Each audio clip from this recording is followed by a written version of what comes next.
Hi, I'm Bob Ethington. And I'm Nick Nicholas. And this is From Akron and Beyond.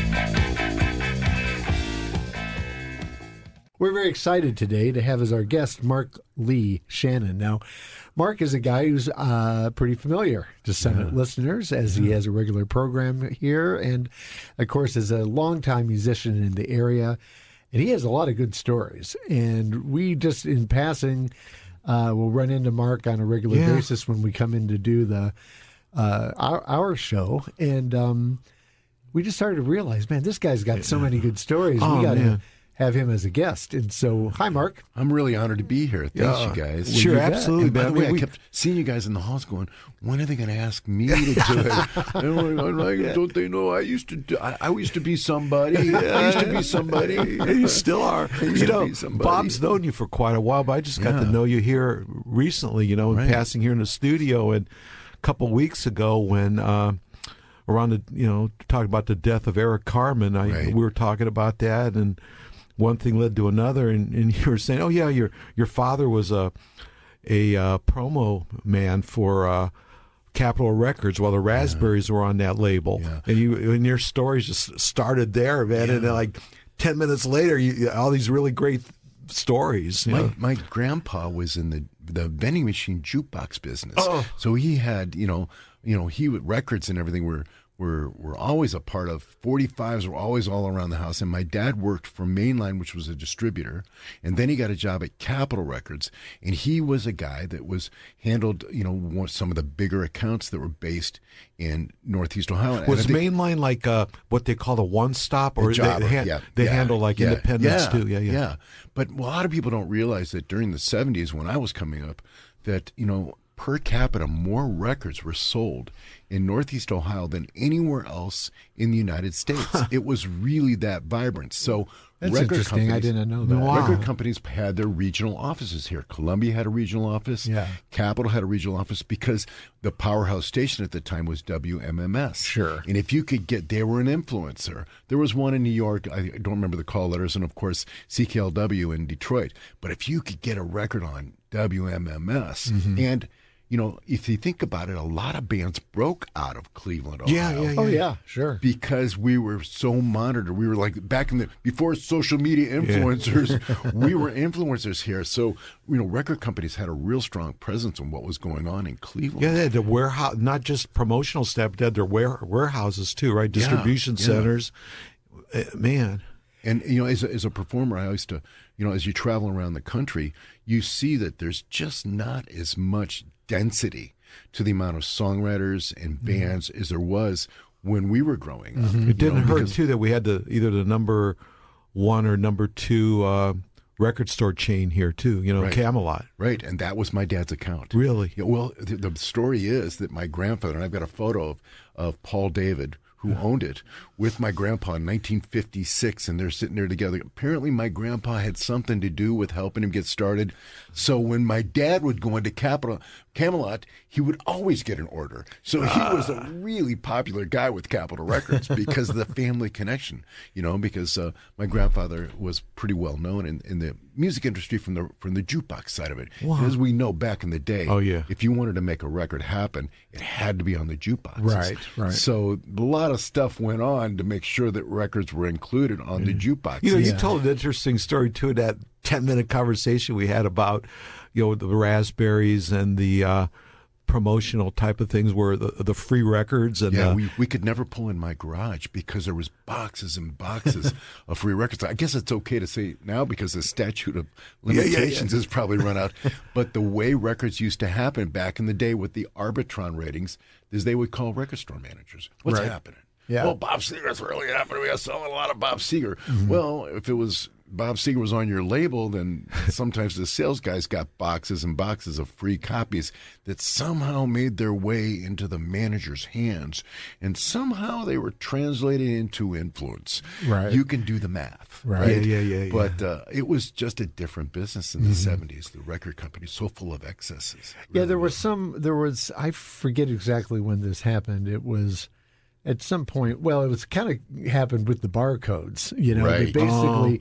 Basically once that became the common way to wand stuff in as part of a sale, they were able to have much more actual sales of albums. And a lot of people were very surprised at how suddenly the sales changed quite a bit. There weren't as many things necessarily selling, and sometimes things that people thought were much more popular were not. They were way down in sales because, I mean, managers at record stores. I mean, I know this for a fact. I worked at stores where they would get called by Billboard or sometimes by Rolling Stone because they had their little and. The guy that was the manager of the record store would usually plug a couple things that the store had said that he had to plug. Told them to. And then he might even mention and then a new artist, Marc Lee Shannon. His album's our third bestseller, I mean, literally like just somebody that was a friend or a band that he was into, I remember when I worked at Record Theater in the latter couple years, there were a lot of really great selling punk albums. And that was just because we said that. We'd say. Right. Hey, Mark, I didn't know till today you guys worked together, you and Bob? Yeah, I think it was the Record Theater store in Fairlawn. Yes. Which was then, there was a Miller's Outpost next to it, you know what I mean? Yes. Because I remember that because all I wanted to do was make enough money to buy new jeans. But, going back to the records, do you remember when all of a sudden records started having, like, cuts in the top of them, or there was a hole punch in cutouts. That was their first attempt at trying to control, this loosey-goosey sort of how does the free promo copies go out. But that was probably in the late 70s, early 80s when that started happening. And, of course, with barcoding, everything changed because everything could be accounted then. Right. Yeah, you don't see cutouts anymore. It's a thing of the past. Yeah. But when I worked at Record Theater, I'll just give my very quick little personal story and then we get to Mark because I was really into jazz at the time. And the thing that was kind of interesting about that store was everybody who worked there had their specialty. Yes. And so when I started, no one else that was working there was at all into black music. And I was huge into jazz. And I was also, as an offshoot of that, real into a lot of R&B and funk. And so... So that was my specialty, and it was cool because it made you invested in the store. You got to order, every week. You got to order stuff, and if the stuff didn't sell, you were kind of accountable for it. Why'd you order all these Parliament albums or whatever? It was really polka, you know that. Yeah. That's what you gave. But luckily, we ended up, it worked out well. And so, so then Mark started working there, and you were really getting into jazz, as I recall. I had grown up again in the 70s when everybody was in a band. I told my kids the other day, I said, when I was growing up and around West Akron, on any Sunday, when I was a kid in grade school, you could listen around the neighborhood and there'd be 4 or 5 bands practicing in their garages. In the garage, there was so much proliferation of music going on. Right. So that's what all of us wanted to do, And I got in a band, started playing guitar because I played basketball. And, I was good enough to make a team, but never really was going to play Was that much. your first instrument, guitar? Yeah, guitar was absolutely my first instrument. But I started doing it about the same time I was playing sports, But, I played basketball for St. Vincent St. Mary's when it wasn't a basketball school. Right, and the tube socks were up to your knee, and the shorts were up to your high thighs. Not very cool. But I just music really spoke to me, and I was hanging out with some guys, and like all of us did, a guy and he knows a guy, and next thing you know, you're in a little band, right? And you're playing at some high school thing or something, and there were gigs you could play, and and it was just a load of fun, and I started writing my own songs right away. It was just something that, some of us just feel compelled to do that for whatever reasons. Another thing that I learned back in our conversation a couple of weeks ago was, how old were you when you got a promotional deal? So in those days, I had a teacher in my senior year of high school at St. Mary's, enter one of my songs. I remember the name of it was called "The Wind Shall Whisper Warn." It was this classical rock song, you know what I mean, with all these classical chords. And it got entered into the National Scholastic Writing Awards contest. Okay. And I got a lot of notice there. I didn't win, but it was enough notice that I knew some guys who were working right there, because I think by then I was working at Randall Park. Okay. Right. And there was a guy that knew a guy at CBS, and they somehow decided they were going to give me $3,000, right, to make a record. And it was a really almost a handshake kind of deal. I think I might have signed something. I don't even remember. To record it locally? Yes, record it locally. And we went to this guy's house, and we went to a studio which doesn't exist anymore, which I can't name. And it didn't work out. I'll save you the clean version of the story. But how old were you? I was probably 18. Yeah, 19 years 18-year-old old with a record, sort of a record deal. But that was happening to a lot of us back then. The Akron, Cleveland area was known for a hotbed of singer-songwriters and things happening, right? Because we had Kent, we had all those scenes. There were so many places to play. In those days, you could make a living standing on a stage in a hotel 6 nights a week. Yeah, right, sure. Which I did a lot of. And that's where I really wanted to learn how to play real guitar and learn how to read music. So I applied for a school in Los Angeles, which is legendary now. It was called GIT then, the Guitar Institute of Technology, and I was one of 120 kids that were accepted for the class of 1979. When I got there, I didn't have a lot of musical training, so I was really behind. So I literally worked almost 18 hours a day in my little apartment just down from Hollywood Boulevard, across from Hollywood High School. Wow. And I had an apartment, we had a roommate, and we split the bedrooms because it was a one-bedroom place. Half the year he lived in there. I literally practiced trying to learn how to read music, composition, and theory almost 18 hours a day for that first year because I was so far behind everybody. But when it came to the performance classes, then I could do it, right? Because I was a player. Sure. Because we all played. That's what we did. Yeah. So it was a great education for me, and I started, little by little, getting little studio dates.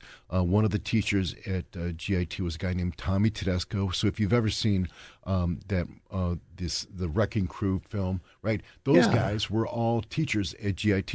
Okay. So he took a liking to me. I guess maybe because I was a poor kid, didn't have much going on, and you tried, right? And they saw me there a lot. I was really leaning in because I didn't have anything else, man. I lived on a slice of Two Guys pizza a day. You know what I mean? No drink, just water. Right? Yeah, right. So I started getting little gigs and little recording sessions, and things started happening for me. And eventually, after 3 or 4 years, I started actually getting record dates, and I probably played on 100, 120, 100, I don't know how many records. Really? Who knows how many records I played on? But I was a guy who was called because of playing a lot of rhythm guitar. I was a good right-hand player. I had really good time.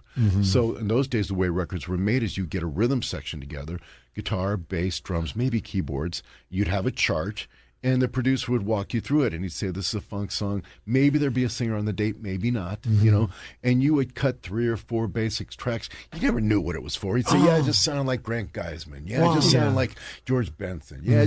And you would cut these tracks. All I would see would be charts, just like this, and that's good, just play that. Okay, this is the chorus, we want you to play like this kind of thing, and we would do those all day long, and that's really what was the record business was like back then. So I was going to ask, I mean, would any of the things that you had played on, would we know that? But you're not even really sure what you played on. I don't know. Yeah, I do know that some of it could have been almost commercials or something, right? It could have been that, but some of it could have been a lot of different things.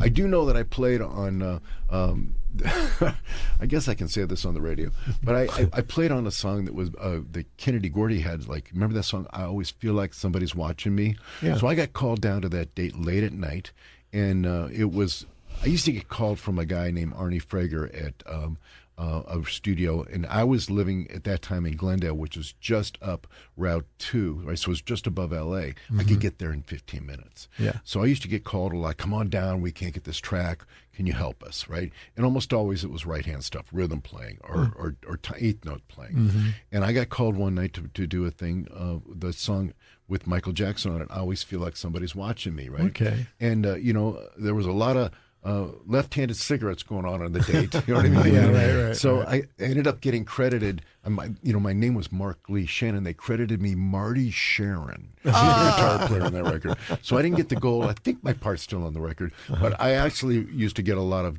calls from also Arnie Frager, because he did a lot of the emerging sort of like early metal stuff. Okay. And the guitar players could do the left-hand stuff that really well, but they couldn't play eighth notes. Right?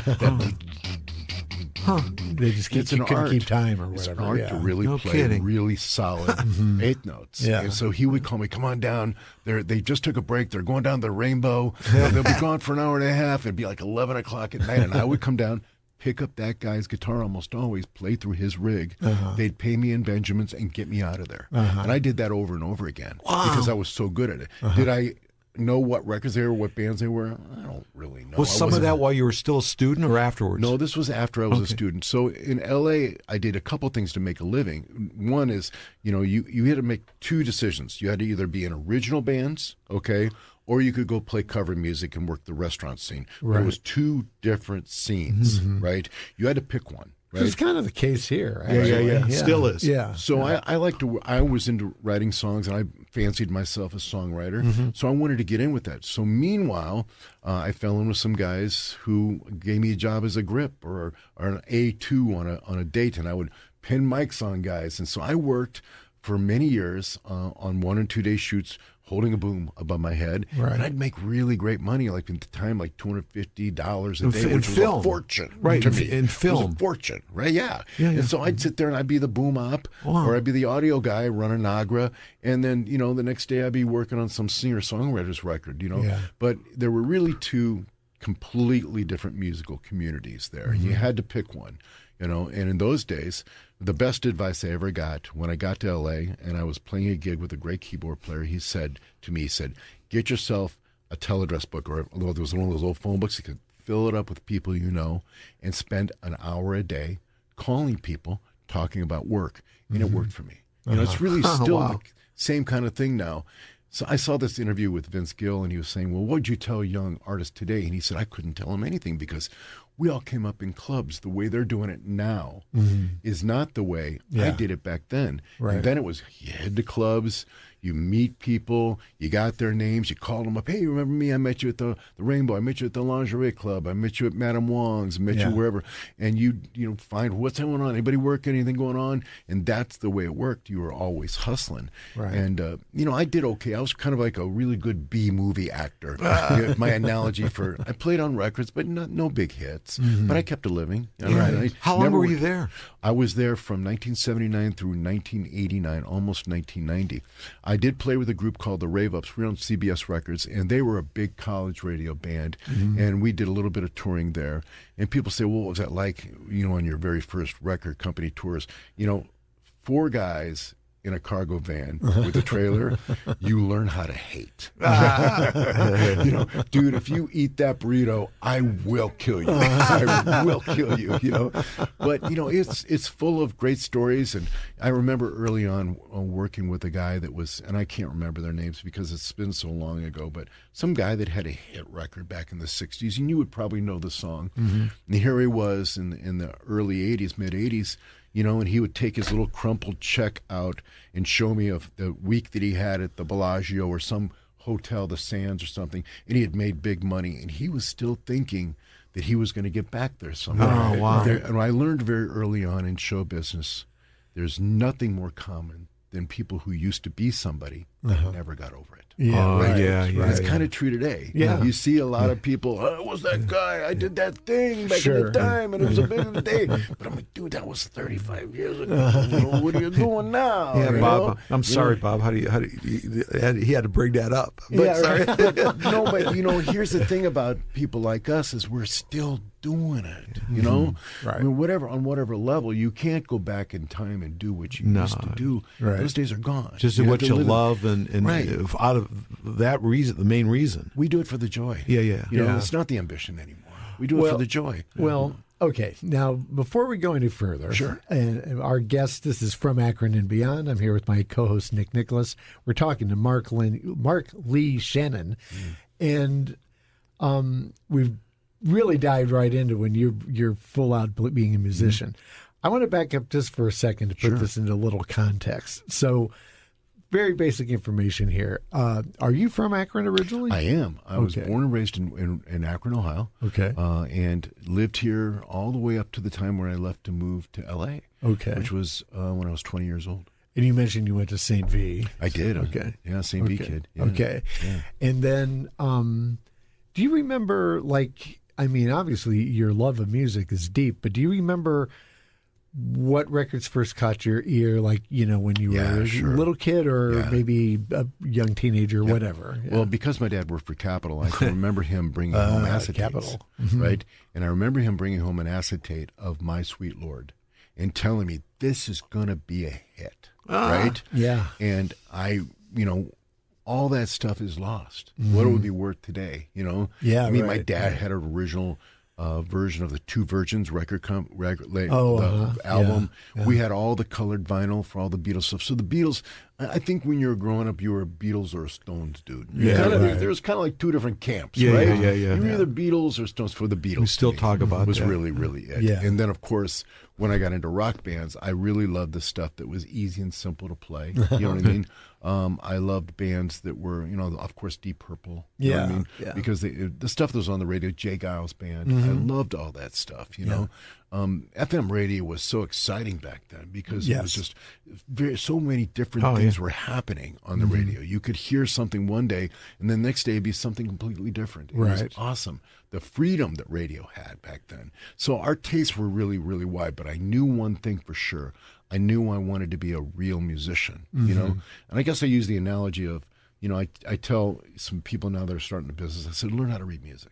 I said, because, making the analogy of working in the construction industry, there's a lot of guys that can build buildings, right? A lot of guys can show up and work on a job site, but the guy that can read the blueprint always gets more work. And so I learned how to read music. And at one time I was a pretty good sight reader, because I was doing it all the time. It's like push-ups. Right?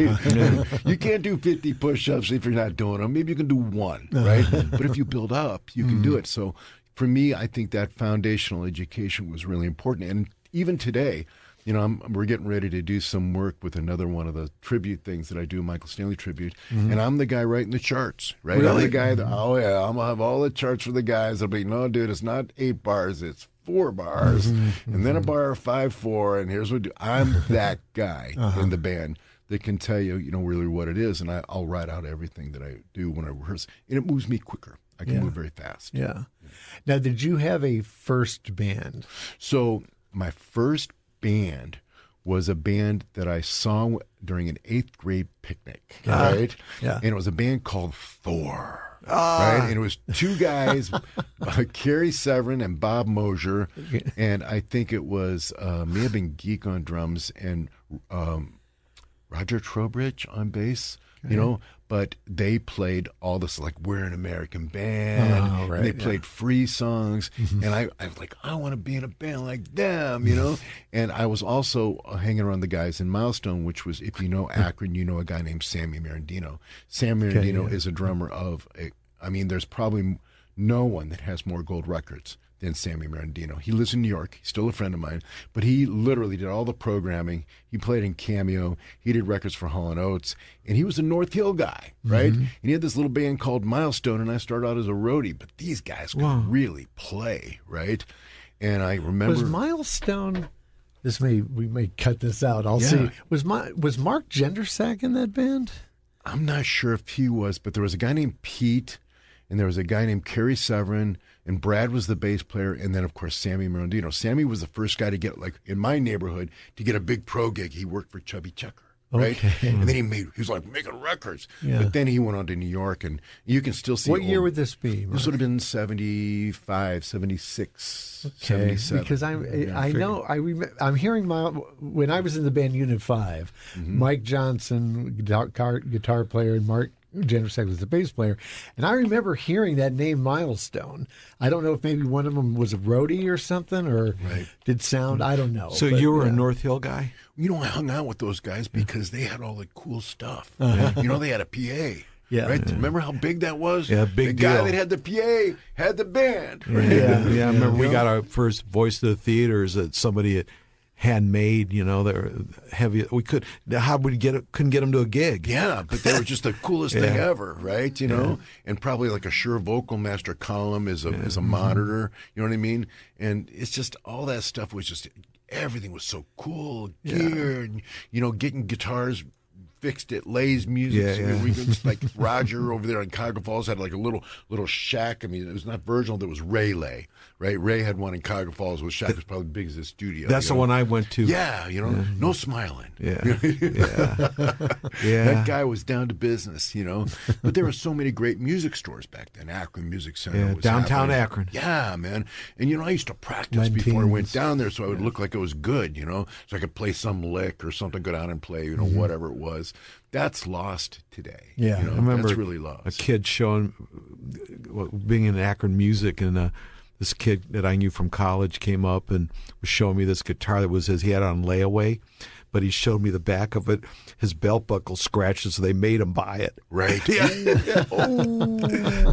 So he'd go in every week, put $10 on it. And Sammy Merendino worked down at Akron Music Center downtown, which was the place. Okay. That was the place. Right? Yeah. But I think it was just in a great ecosystem for us to grow up in as musicians, because there was so much happening, and there was a lot of pretty fair, cool competition between bands too. Like, you really wanted to be good because you couldn't be good. You couldn't be bad out there because, you didn't last very long as a band. You wouldn't have gigs. You couldn't play the high school dances, which were all over the place, and you couldn't play in the emerging bar scene or Kent. I remember when we were talking about Eric Carmen's passing, but I remember in the early 70s, the house bands at JB's, you had James Gang. Yep. Then you had Raspberries. Then you had Glass Harp. I mean, international bands were house bands at the clubs. And those are the ones we know about. There were so many other good bands. I remember going up there and seeing bands and they're just being able to play the copy music. But the big thing was the singers. It was hard to find good singers, right? They could really sing those songs. So if a band had a good singer, man, that was a big plus back in the day. Hopefully he had a PA and a cute girlfriend too. That really made it really because everybody, the singers were kind of tough to get along with, especially when you're carrying your guitar rig and a Marshall amp and your thing, and he's walking in 10 minutes before the gig. What? That'd What be is you, that? Nick. Yeah. Right? That was it. Yeah. But what a great time and what a great scene to grow up in. And I've come to learn in years past that we took it so much for granted that that's the way it was everywhere. Oh, yeah. But it wasn't. Yeah. And if you go around the country, you'll know that what happened in Northeast Ohio was really very special in a geographic location and on an artistic community. It wasn't like that everywhere else. It was really something special around here. That's interesting. And you were gone from 79 to 89, so you got the first part about the Akron sound, right? Right. You were there to see that start, but then you left when it was peaking. I was there when Diva was happening and just starting out, and I was there when the punk thing was just starting. But I sort of renounced that stuff because to me it was already because I wanted to learn how to be a good musician. For me, it was something I already knew, and I wanted to learn things I didn't know. Like harmony and complex things and being able to play over changes and stuff like that in different guitar tones. I knew how to do the rock thing. Easy. Les Paul, Marshall amp, you got it. Right? Loud. Right? That was easy to do. Right? And play bar chords. I kind of was looking, what else can be done? Because I really wanted to make a living as a real musician. Right. And I thought, L.A. or New York, and I got accepted into school in L.A., and the good part about L.A. is you can be poor and warm. Right. Because New York is not so warm. Not so warm. Yeah.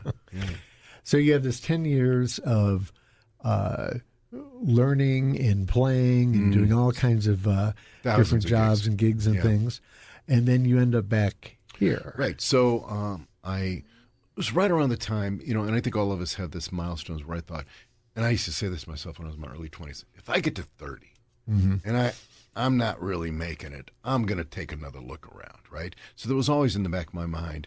And here I was approaching 30. I'd met a girl when I came back I was with a group called the Rave Ups. We were on a break waiting for a producer, David Leonard, to do the Book of Your Regrets record. And so I came back here and met a girl. And she followed me out to L.A., and we ended up getting married and had a kid. And I knew right then and there, I was 29, 30 years old. I knew, there's something about kids. They want to eat every day, But we were on that rock and roll diet of nothing all day, nothing all night, same thing tomorrow, right? But it just doesn't work as a father. So I felt a different calling and came back home to Ohio and worked at a music store in Stowe called Soundboard Music. Yeah. And from there, I got a job working at a company called Audio Technica. And I stayed there for almost 17 years. Really? Started as a regional sales manager, and I left the company 16, 17 years after that as the chief sales officer, a member of the board of directors, and a stockholder of the company. Really? So, Nice. After that, I did a couple other things. I mean, it's no big surprise that, I'm a sober guy. I think that's pretty well known that, I ran into some rough waters in my life with substance use. And really that constant traveling, I traveled 2 to 3 days a week, 2 to 3 weeks a month for 24 years, right?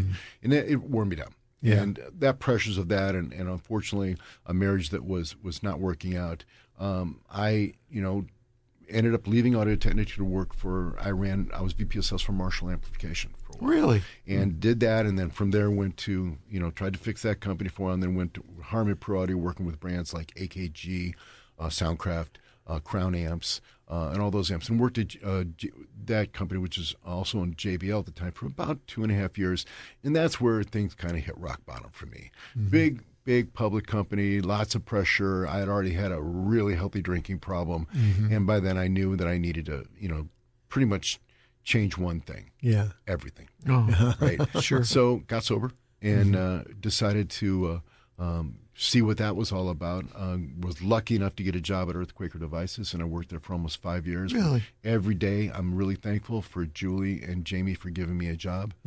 Changed my life, and I was really in rough shape when that summer, and they gave me a job, and things started changing for me. And things were. Meanwhile, all this time after I came back, around 1994, my boss Buzz Goodwin was working with Michael Stanley. And they were writing songs together because Buzz was in a band back in the day, and they were friends. And Michael was a endorsee of Audio Technica, and they needed a guy to play a right-hand chicka chicka chicka part on one of his records, And Buzz knew what my background was, and he suggested I come up. You like Michael Stanley. And I'm like, okay, and went up and met Michael, and we hit it off, and lo and behold, I ended up playing with Michael for 25 years. Really? And we did 23. I played on 23 of his records. No kidding. Wow. So yeah, I ended up being that guy that would play all the, like, I call him the David Lindley stuff. I play mandolin. I play 12-string. I play baritone guitar. Wow. I was the guy throwing a different axe on every song. No kidding. So, Marc Lee, we need a Les Paul on this. So, in a typical gig with Michael, I would bring 6 or 7 instruments, and I would be switching all the time. I'd be throwing stuff and playing mandolin part and do this, because in my days in L.A., when you worked for a 3-hour record date, you got paid so much money. Right. But if you picked up a second instrument, you got paid doubles. Oh, okay. The same length of time, but just... So let's say a 3-hour date would pay me, I think it was like $380 at the time. I could make a kingly $670 by picking up a mandolin and playing a mandolin part on that record. So I heard a lot of mandolin parts. Was that union work? Was that union work? Is that why? I was in That's local 47. Gotcha. Yeah. I'm still in local 20. I'm like in local 4 now out of Cleveland. I'm a union guy because, they've been good to me. Well, back in those days when we had a record deal with Mercury, we had to join a union. Yeah, you had to, right? And I remember the very first union gig I ever did was Akron Civic Theater, and the guy gave me the stink eye because I wanted to plug my amp in. I'm like, what? Because you got to do that. You got to get an electrician to do that. Oh. Hey, remember when you go to the old Union Hall downtown Akron? They had this on a bulletin board. This I don't know what it was from the National Union about against Mellotron. because it was, remember the Mellotrons, that was before synthesizers. That was stay a big away deal. from them because it took away jobs from musicians. From At string one point players, in time, in the Las Vegas Union, for a period of time, if you had a synthesizer in the band for a stage show, you had to hire the correlating string player that you were taking. That's how powerful the union was. Wow. The writer's strike of 1988 really broke a lot of the unions. It was a writer's guild strike, and the musician union went out on strike.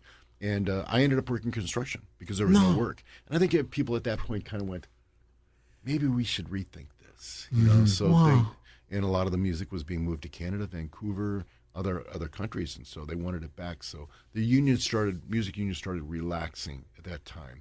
But I'm a proud member of Local 4 now, and Leonard DeCosmo and all those people up there. They're really kind to me. They take care of me, and there's always a gig, and once a year they hire me to do something. So, and it's just a good thing to do to support other musicians. But it's mostly orchestral guys now. Right. Okay. Yeah. I mean, the bands I was in, I never needed to be in a union. No. And it's funny because you mentioned the Civic, and I've played there a few times, and I remember once just wanting to move like my hi-hat over, and somebody came over and you can't do that. I moved the hi-hat. You can't touch anything. Yeah. You had to have a hand do that. Right. Mm-hmm. But on the other hand, though, for all the many musicians who are doing it on a day-to-day working basis and playing all this different kind of music, that it's, you need to have a union for that because you wouldn't get paid anything otherwise. Yeah. Well, people always ask me, why do you use the three names, Marc Lee Shannon? Well, because when I was in Local 47 in L.A., there was a Marc Shannon that was a saxophone player. Okay. And he was constantly behind in his dues and arrears. So every time I would get a check from Columbia or Atlantic or Chrysalis, they would hold my check. Oh, you're behind in your dues. Now, in those days, nothing was computerized. It was the same lovely blue-haired ladies who would say, ma'am, I was just down here a month ago. Don't you remember me? I'm the guitar player, not the saxophone. Oh, you got to go before the board review. Because and they would hold my check. So I started finally figuring out, use all three names, Marc Lee Shannon, and the problem went away. So I finally got to meet that guy, and I was like, dude, pay your dues. Pay your dues. Will you? He looked at me like, what? But it was like, that's, people ask me, why do I use all three names? And that's really where it came from. Mm-hmm. Yeah. Mm-hmm.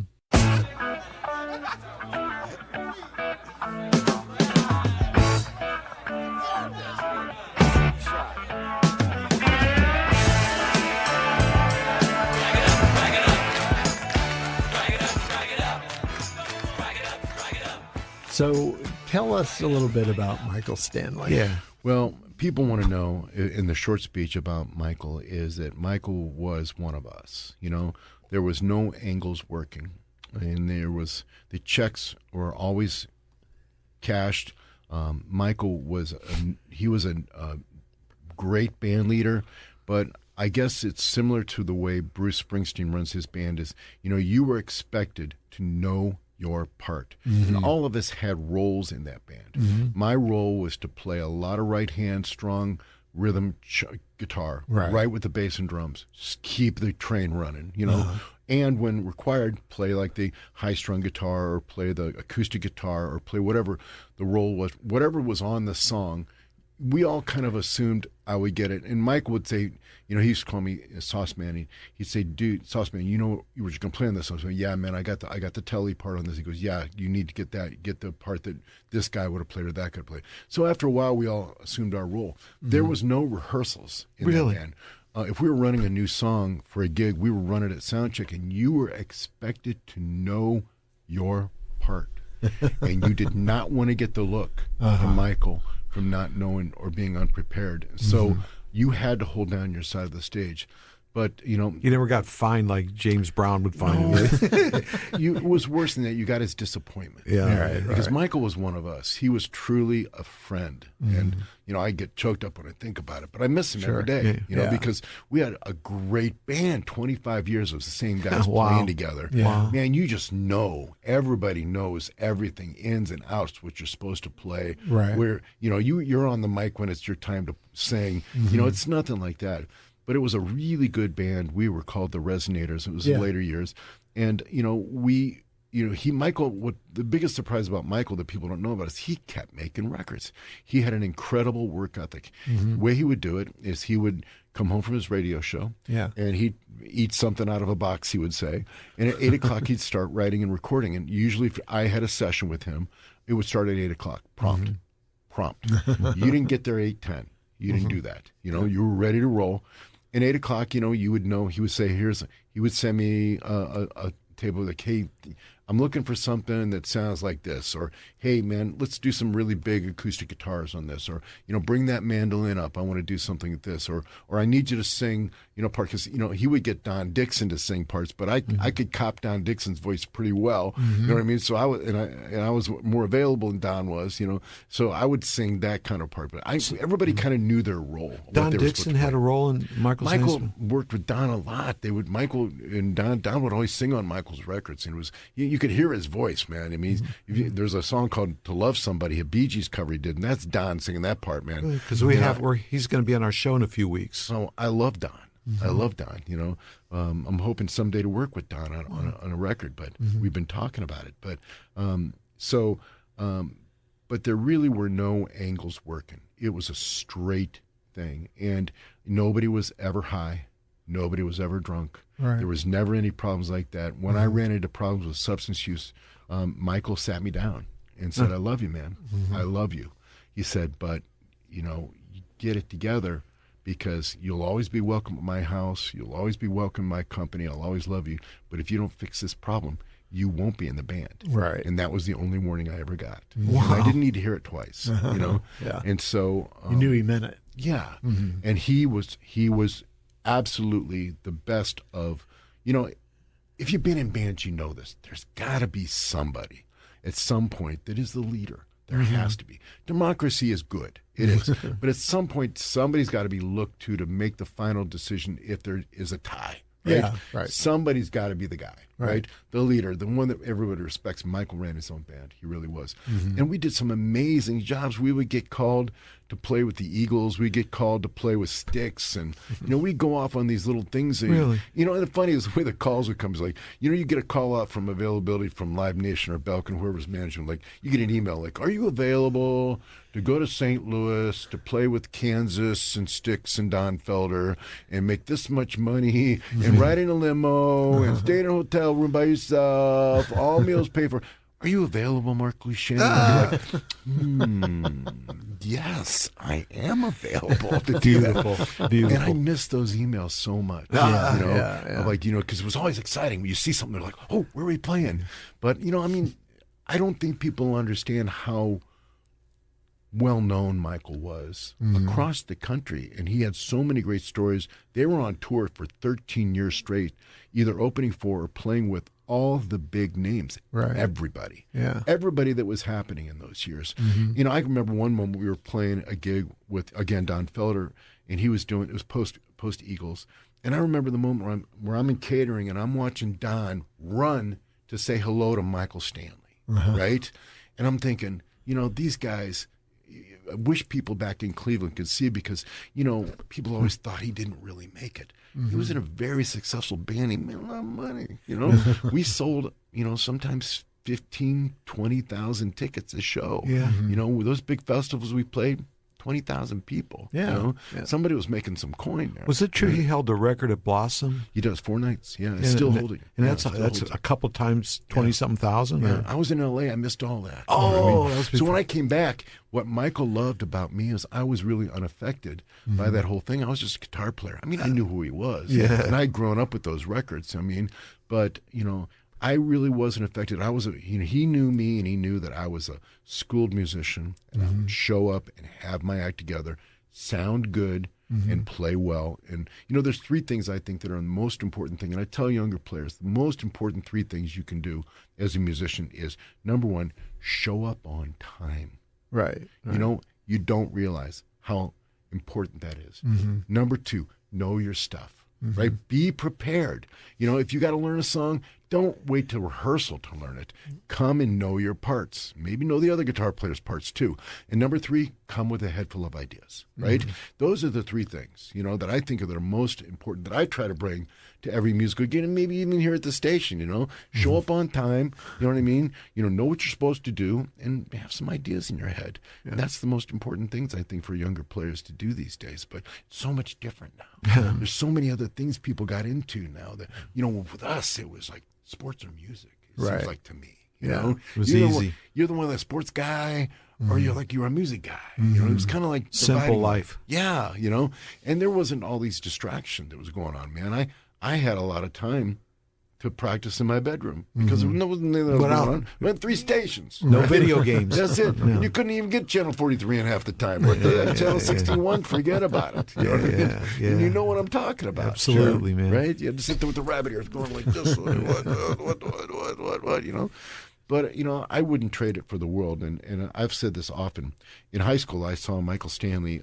I saw Billy Joel open for Michael Stanley at Akron Civic. And Michael and Jonah Coslin, the guitar players, had these brand new Fender Twins on road cases. And I thought that was the greatest thing in the world. And I thought, man, someday I'm going to have that. Little did I know, 43 years later, I'd be playing with him on that same stage. Yeah, wow. It's not lost on me. All the great opportunities I've had. And if you'd have asked that 17-year-old kid if he'd have been happy with you being in Michael's band for 25 years and doing all those records, he would have said yes. He would have said yes. So I'm very lucky.